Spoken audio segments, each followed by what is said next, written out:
You or someone you love needs help for an addiction. Where do you turn? Foundations Recovery Network offers individualized treatment for the whole person. Our goal goes beyond short-term sobriety. We address substance abuse and co-occurring mental health issues together, providing a firm foundation for long-term recovery. The first step is often the hardest, but we're here with a free assessment, insurance information, and treatment options.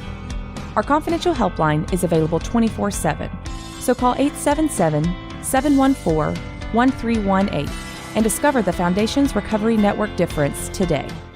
This is Rich Roll, and you're listening to Sober Guy Radio. Yo, what's up? Thank you for tuning in today. Thanks to Humans for bringing us in. Thanks to you for supporting the show. Thanks to Rich Roll for bringing us in too, might I add in there. If you'd like to check out more of Humans music, we get quite a few emails about that. Great music, good stuff to listen to no matter what you're doing. Put it in the headphones, put it in the subs. It's bumping right there. Go to www.dashumans.com. That's dashumans.com. You can also check them out on iTunes, Google Play, Spotify, all the major platforms. Check out some Humans music. They're good dudes, good homies of the show, and we appreciate them, their music, and supporting us by letting us use the music for the intros and the outros. So much love. Check them out. We're going to talk today about if your first sponsor is supposed to be an asshole. Man, I got an email this morning and oops, I just hit the mic there. I got an email this morning, and when I saw that headline, I started busting up because I've had some conversations about this. I've had some firsthand experience with it, and we're going to read the email from one of our listeners, and I'll give you my take on this and kind of my own experience, and then we'll talk a little bit more in depth about it. And also, we got another email here too about how to handle new sobriety if your partner still drinks or smokes, which man, I don't know if I have the right answer to that, but I'm gonna at least read the email and give a little bit of my opinion on that as well too. That's a tough one, man. It really is. They're all tough questions. I mean, I don't know. I don't have all the answers here. Like I spoke with my sponsor this morning, and we talk a lot about I can't tell anybody what to do. I can't fix your problems for you. I can only share what's worked for me and what hasn't worked for me. And if you hear something and you take something out of that, that's fucking awesome. That's what I'm here for. That's what this show's here for, and to have a little fun too. Man, you guys having some fun in sobriety? I wish I could hear, like I have this vision, this voice going, yeah, people like screaming at you, fuck yeah, I'm having some fun. Like, have some fun today. Have some fun today. Like, being sober and living a lifestyle free from alcohol, drugs, trying to be on that sober train is a damn good time. It doesn't have to be this lowly, fucking depressing, like, life. You know what I'm saying? There's so much good stuff out there. So I want to encourage y'all to have some fun today. Smile, talk to some people, step out of your comfort zone. That's what it is about. Okay, so we're going to get to a couple of these topics today and a couple of these emails. But before we do that, have a couple announcements. Be sure to check us out at thatsoberguy.com. You can get past episodes there. You can get resources there. You can also check out the private Facebook group, Sober Guy, Sober Girl. There's over 600 people, I think, in there, and you can connect with them. There's people in all different levels and stages and times of their recovery journey, and it's a great place to stay connected. And Facebook, it's open 24/7, so go check that out. You can just search on there, Sober Guy, Sober Girl, on Facebook. Also, I'm putting together a podcast video course with some of the top professionals and some of my closest homies in the recovery community. It's called How to Navigate the First 90 Days of Sobriety. We're almost there, man. These kinds of things are a lot of work. There's a lot of things that go into them. I have to schedule people to record the initial interview and recording session. I have to do pre-production, post-production. So there's a lot that goes into this thing. I'm super pumped about it. It is just what it says it is. It's a bunch of different people that I'm close to, that I trust, talking about how they navigated their first 90 days of sobriety, what they did, what they didn't do, what they could have, should have done, and what worked for them and what didn't. There's some professionals, there's people in recovery, and that's mixed up together as well. Professionals who are also in recovery. It's a great thing. If you're interested in being notified as soon as the new course goes live on September 1st is the date that we have set for that. Go to thatsoberguy.com/courses, or you can just go to thatsoberguy.com. You can click on the courses tab up in the I think it's the right-hand corner area, and you can sign up to receive the updates. What I'll do is, as it gets closer to launch date, I'll be sending out some emails telling folks that, hey, we're getting ready to launch. We'll probably be offering some discounts on the course right before it goes live. So look out for those. We're super pumped about that. And thanks to all those who participated into. I haven't announced who exactly that is, but we're getting ready to do that soon. Also, we have an official launch date of July 17th for the new weekly Tuesday Sober Guy show with the big homie Seth Manter. Oh yeah. Single clap there. Man, I'm pumped about that. I know Seth is pumped. We had a good little convo today about that. He's excited. He's got a couple of shows already in the works. We're going to work this Sunday to help him get some of those uploaded and ready to go. It's a training session here. This podcasting shit isn't easy. And I get a lot of people who reach out that want to start a podcast, and I think that is dope. I love it. I don't think a lot of people understand, though, too, all the work that goes into it. It's a lot of stuff, and it's all great stuff. I'm not complaining by any means. I love doing it all, but there's a bunch of different components to it. And so to get Seth up and running on this, basically starting from scratch, we're having to start from the ground up, basically. And he's doing a great job.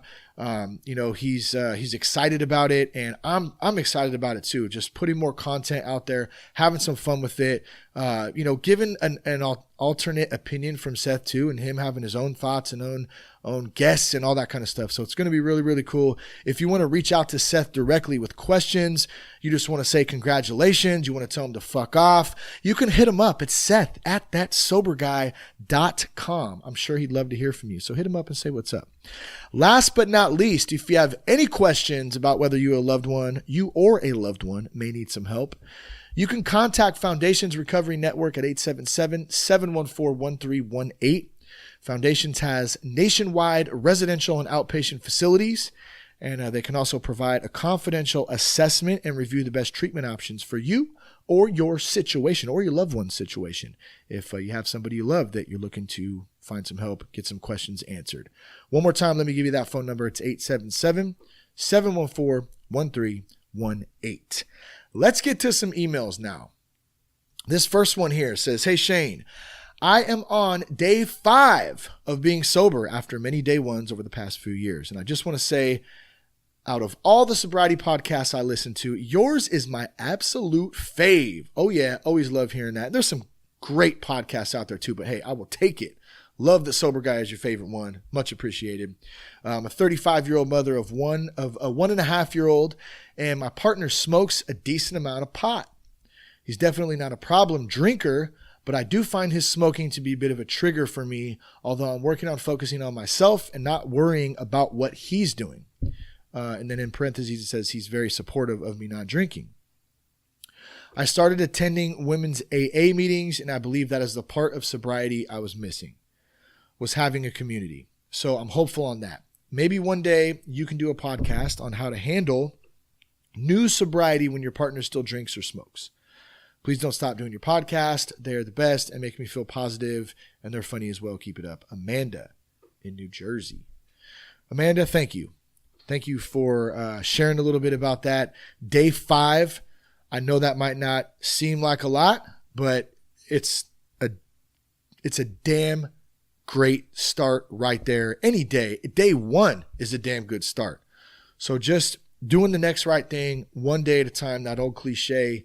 And it really is one moment at a time, at least even for me these days. I just try to live in that moment. So that's number 1. Congrats on that. You didn't give up. You kept going, and that's a huge thing right there. That's not easy to do. A lot of people, after time of failure of not being able to do something, they quit, and then they either die, a broken person like that, and defeated, or you rise up and you get on that. What does Billy Madison say? You get out there and you find that fucking dog, something like that. right? Anybody know that movie? I'm outdating myself. I know it was like 90s, but point is, don't give up while I'm babbling on like a dipshit. Don't give up. That's all I'm trying to say here, okay? And you didn't. You kept going. That's awesome.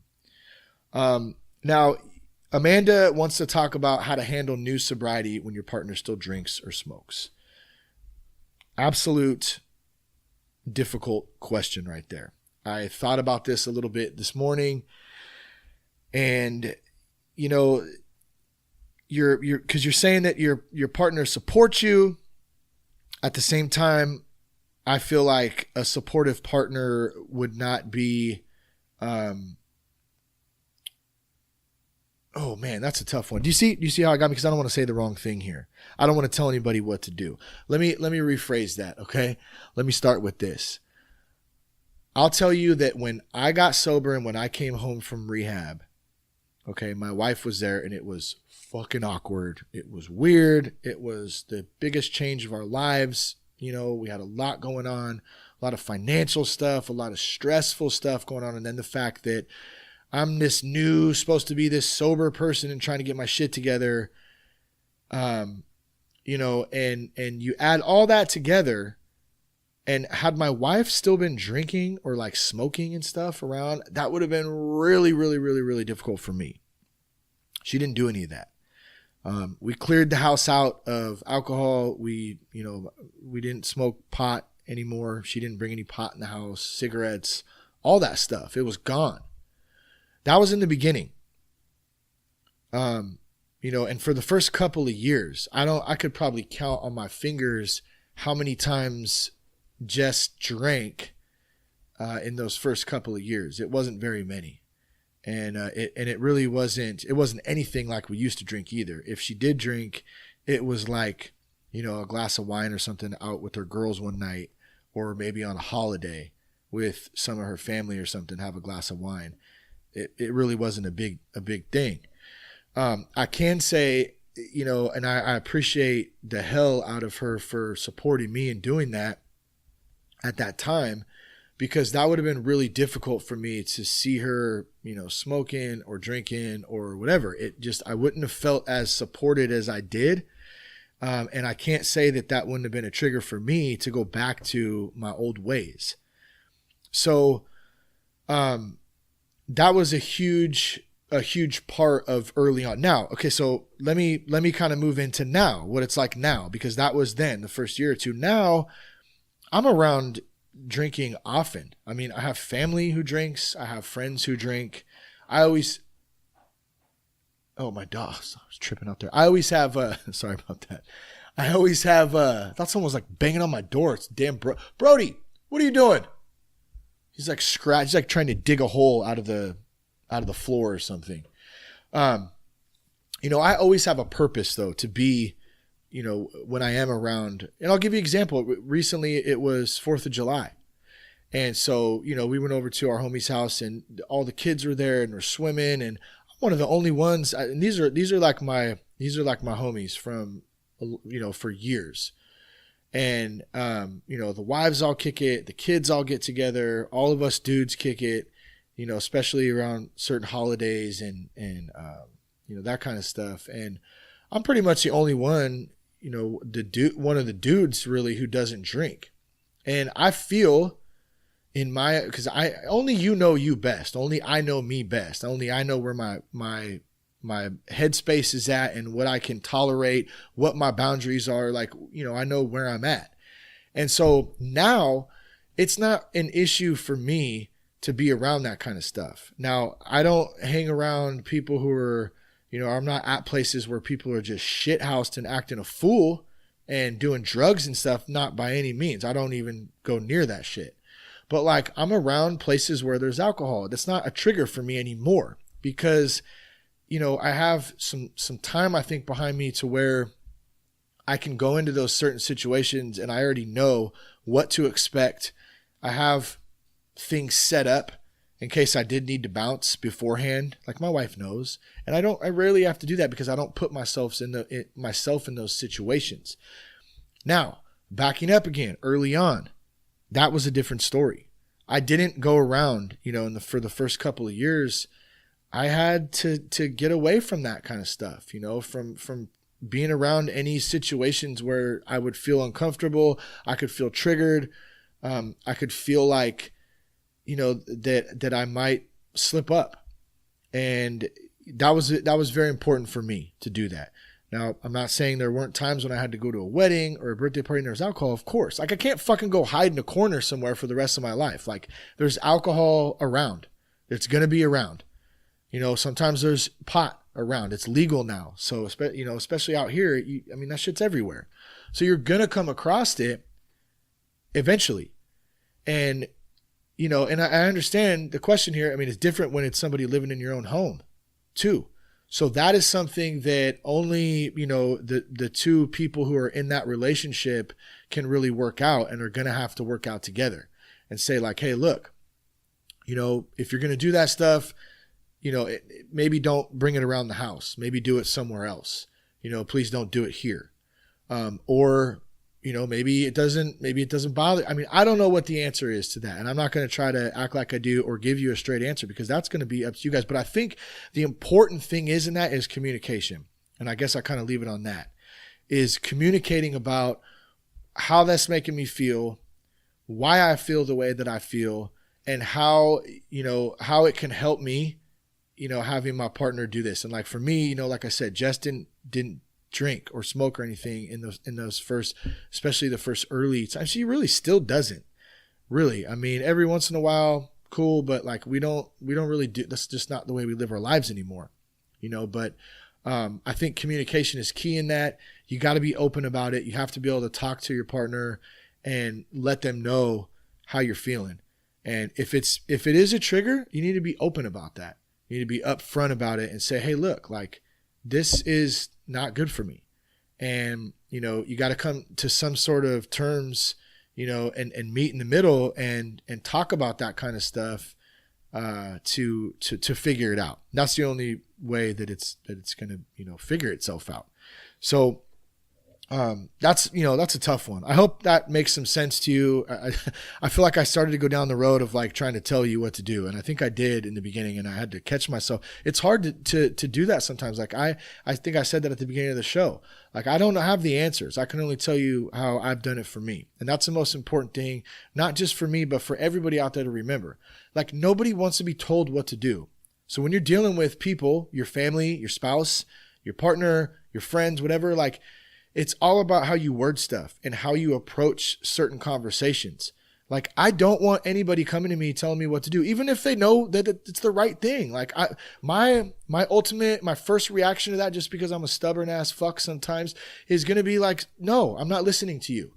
I don't want to hear what you have to say. I don't try to put your shit on me, like whatever. I mean, I think the majority of people are like that. So you have to approach it from a standpoint of, you know, it's not my battle. I'm not trying to tell you what to do or fix anything for you. I'm just sharing what worked for me. So, you know, that's one way to think about things when approaching these types of situations. And you can kind of take that and apply it to the situation that you're in, because it's probably going to be a little bit different. The other thing, Amanda, I want to mention before we move on to this next email, and I think this is so important for everybody out there. I talk about this often. You said, I started attending women's AA meetings, and I believe this is the part of sobriety I was missing. I mean, that is absolutely huge. Absolutely huge. And, you know, for those out there who don't necessarily want to do AA, or you don't do it, or you have and you didn't like it, or whatever the reasoning is, it doesn't necessarily have to be AA. There's lots of different meetings. There's lots of different groups. There's churches, there's women's groups. There's all kinds of stuff. And the solid point, the most important point here is that you're creating community. You're being a part of community. You're getting around other women who you can talk to and communicate and open up to, share some stories, hear some stories. I know for me, that has been absolutely crucial that's top 3, no doubt. In my, you know, in my life of staying sober and staying away from that old life I used to live, is being around people and having other dudes, you know, in men's groups, in meetings, in support groups, in the church, my homies, like just kicking it, all having good people that I can rely on to reach out to. Absolutely huge. So, keep that up. Anybody out there, if you're not in a meeting, a support group, if you don't have phone numbers in your phone, like people you can reach out to say, hey, I'm kind of having a rough day today. Like, get that shit. Like, get it immediately.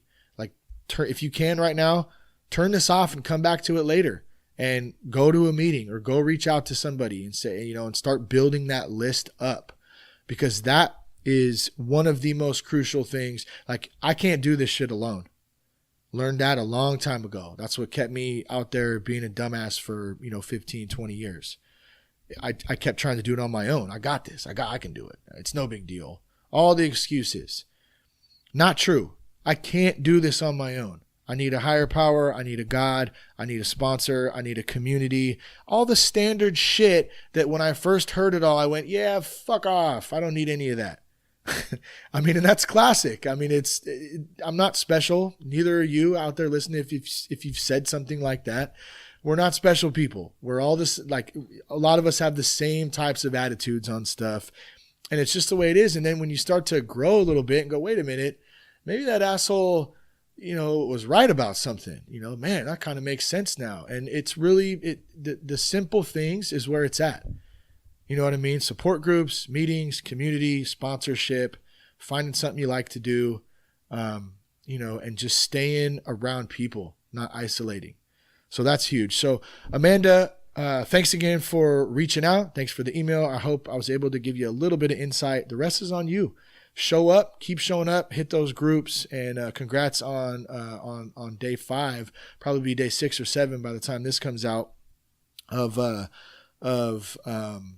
sobriety. So good on you. So, all right, next one here says, hey, Shane, I love the show. I'm not completely new to recovery, but I'm new to working the steps with a sponsor. The guy I've started working with has a very militaristic and super structured method of working the steps, which I probably need as an undisciplined and ADD individual. However, unlike any of the other guys I've met in my home group, he seriously seems like a total jerk at times.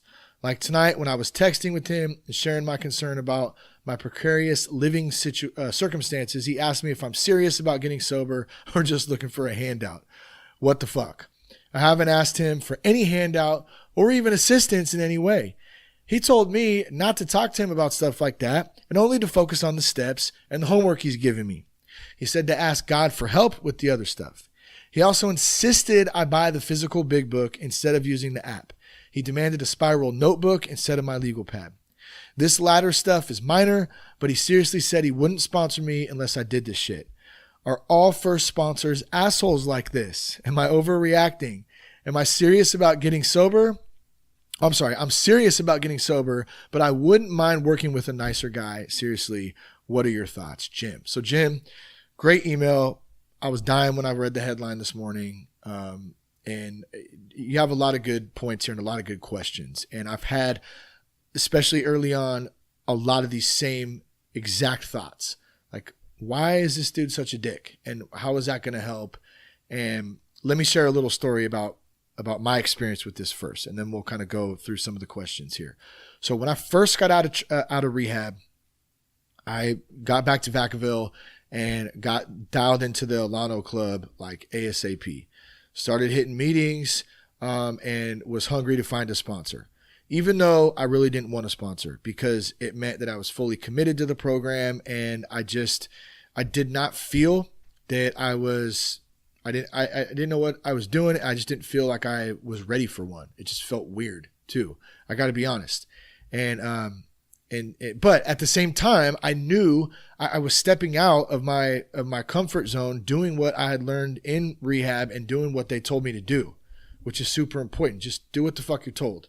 And so I remember kept thinking that in my mind, like, just do what the fuck I'm told and just shut up, because obviously what's worked or what I've been doing has not been working. That's why I'm here. So I really had to kind of focus on that mindset and just let go of control. That's number one. Letting go of control. It's a huge thing. And that goes for all people. I don't give a shit if you're in recovery or not. Control is a huge thing. It's a human It's a human, we're wired like that. We're wired to want to control our lives, control everything. Some people are better at it than others. Giving that up is a very difficult thing. And for me, that was a big part of, my struggles with addiction. So I get home, I hit the Alano Club, I start going to some meetings, and I hear this one dude talk. I think his name was Matt.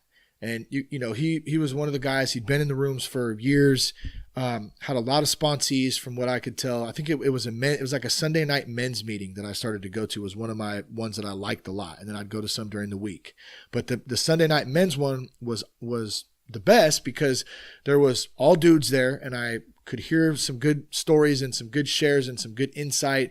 And I was also looking for a sponsor. So it's a good place to find a sponsor, right?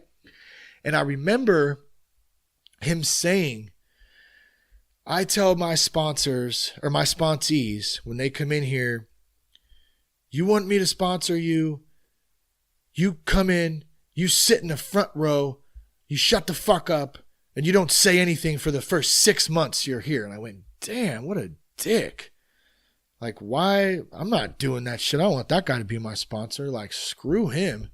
Like, you tripping, bro. Like, you ain't telling me what to do. I was still kind of going in that mindset. And sure as shit, within a couple of the meetings, there was something about the guy that I just was kind of drawn to. And I liked the way that he told it like it was, and that he was straightforward. He had like 10, 12 years under his belt. So he obviously had something, was doing something right. And like they say in the rooms, how do I get what he has? I want what he has. Am I willing to go to any lengths to get what he has? So, that's the question that I kind of had to ask myself at the time. So I remember I went up to him. I said, hey, bro, my name's Shane.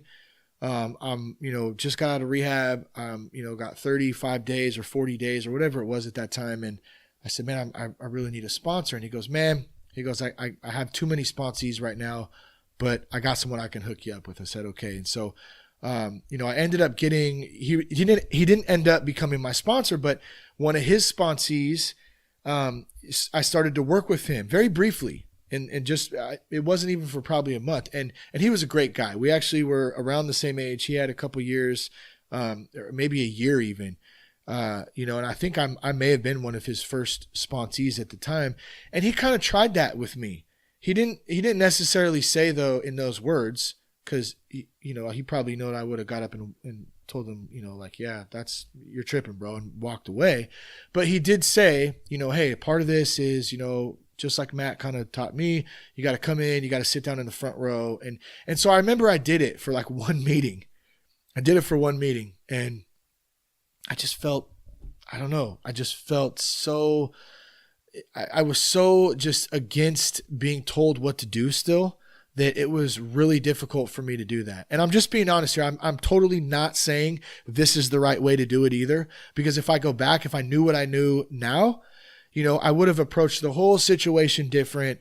I would have probably just done what I was told and just shut the fuck up and just did it, because it probably would have saved me a little bit of time and moved my recovery process a little bit faster, forward.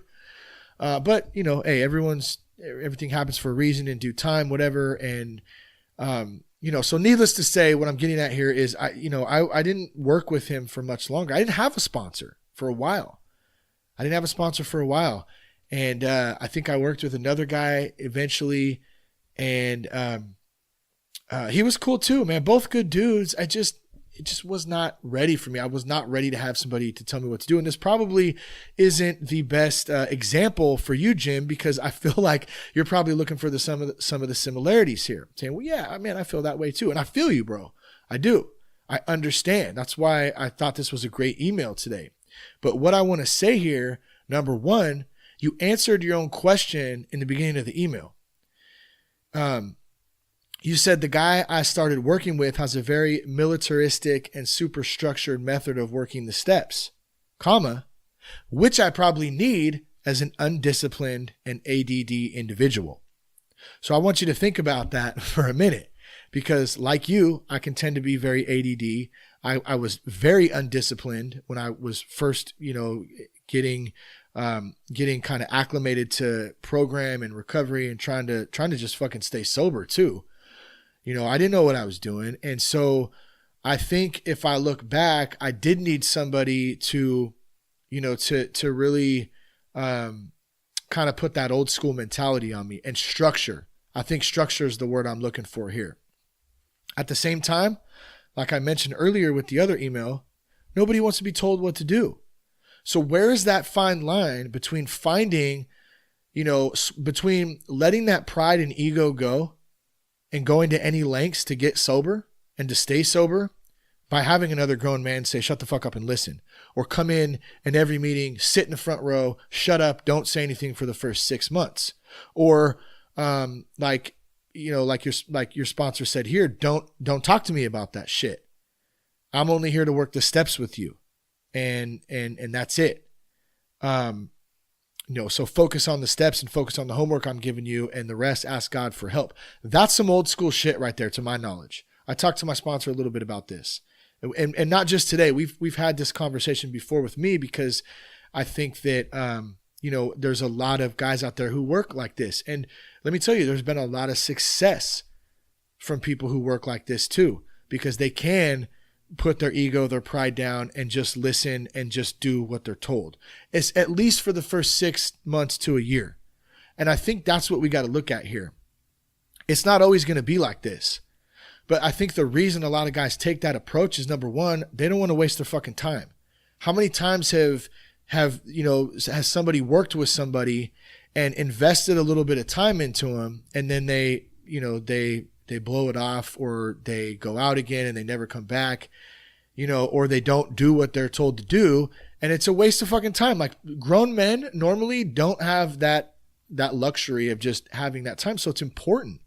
It's really important to these people that if they're going to invest this time in helping people, hey, here's the way I do this. I need you to do it this way. If you don't like it, that's cool, but I'm not going to be your sponsor. Go find a different one. That's it. I mean, it's real simple like that. And I think too, to that point, it's nothing personal. I don't think it's a personal thing. It's just, here it is. And if you can't do it, you don't want to do it, or you don't like it. And I'm specifically talking about in the first year. I think after the first year, you tend to get a little more acclimated with your sponsor, with your mentor, whatever you want to call it. And you start to build somewhat of a relationship. But at the end of the day, it's based around recovery. It's based around step work. It's based around, sponsor, sponsee type of relationship. Generally, I will say generally. I feel like, I got to be honest here, I feel like my sponsor and I have a very unique relationship, man. He's old school, and he's been very, very patient with me. I'm sure there's been times he's wanted to tell me to shut the fuck up and just like calm down and listen. But for some reason, he was intelligent enough and has been around the block enough fucking times in this program to know just what I need at that right time, and to know when to push and when not to push, and to know when to lay off and when to kind of, put the pedal on a little bit. And that is a good sponsor right there. That's a good friend right there. That's a good person in the rooms, in the program. And, that has seen some of the stuff and understands how the program is supposed to work for a newcomer, especially for a newcomer. That's the most important thing. So big thanks to my sponsor, Buddy, number one. Number two, I think that it's a preference. Jim, if you don't want to go down that route, then fucking don't. I'll find a new sponsor. But if you think you might need that, you might need that. And it's really a matter of just doing what your mentor, what your sponsor tells you to do. It's really simple, because there's a much bigger, on the face of it, that's what it looks like. He's just telling me what to do. There's much more underlining strategy and thoughts and reasoning for why that is. Obviously, all of us in, the first 6 months, year, especially, we don't know what the fuck we're doing. I still don't know what the fuck I'm doing some days, but especially in the first 6 months to a year, it's a tough time. And so a lot of us need that discipline, that structure, and we got to deal with, someone being an asshole a little bit so we can get that in great. And I'm here to tell you, man, that the dude, I don't know this guy, but I'll tell you one thing. If he wasn't doing this and trying to, maybe you see him as being an asshole and being real hard-nosed. If he wasn't doing that, he wouldn't give a shit. He gives a shit. That's why he's doing that. He's doing that because he wants to see you be successful. He sees that you're fucked up in that ADD and undisciplined, just as all of us are. So I'm not singling you out. I hate to say that you're fucked up. Like, I take that back, Jim. It's not what I mean. You know what I'm saying though, right? Like, we're all fucked up. Like, we've all done things that we tried to do it our own way and it doesn't work. And so this guy who's your sponsor obviously sees that. He's obviously been in the program for a long time. I can tell by just what you're telling me. And he cares. He wants to see dudes have success. And he has a certain way to do it. And you basically got two choices. You can either fucking follow it or you can go find another sponsor. I mean, it's real simple. So kind of to answer your question, the way I see it is, I don't know that you're overreacting. I don't know, I don't know. You say you wouldn't mind working with a nicer guy. Well, I mean, that's your choice. That's really your choice. But is a nicer guy going to serve you the best? Being that sometimes nice guys finish last. That just kind of popped into my brain. And I don't know that stands true in every circumstance, but you know what I'm getting at. I want to touch on too, he told me not to talk to him about stuff like that and to only focus on the steps and the homework he's given me. And I think that I kind of mentioned it a bit before, but I think that kind of goes back to that structure and staying focused.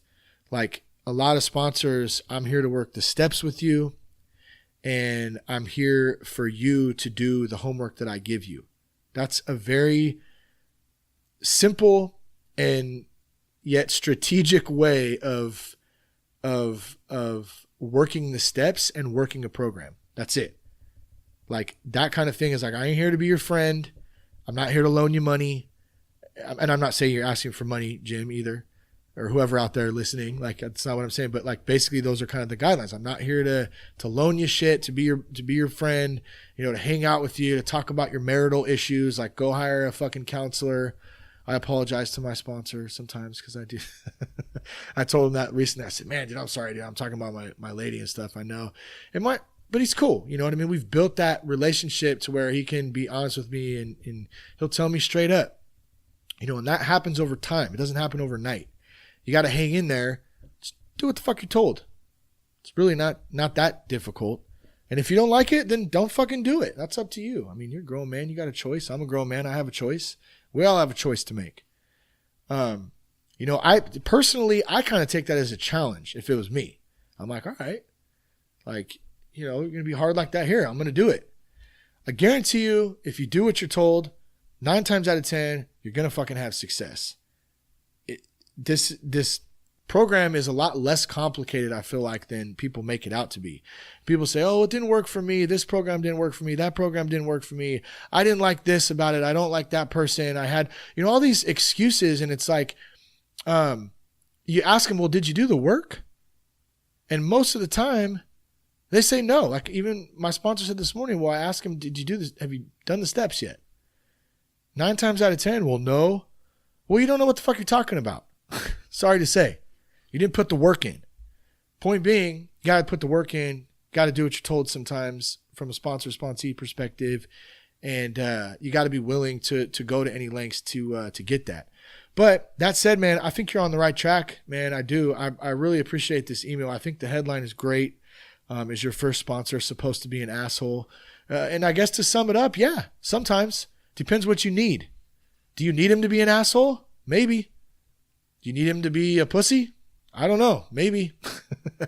But in my, experience, in my, my first thought would be I'd probably rather have an asshole up there, who's going to help me stay sober than someone who's soft and is going to let me get away with shit. That's just my thought. Check us out, thatsoberguy.com. Love you guys. Thank you for tuning in today. Peace, love, respect. Keep your blood clean, sons.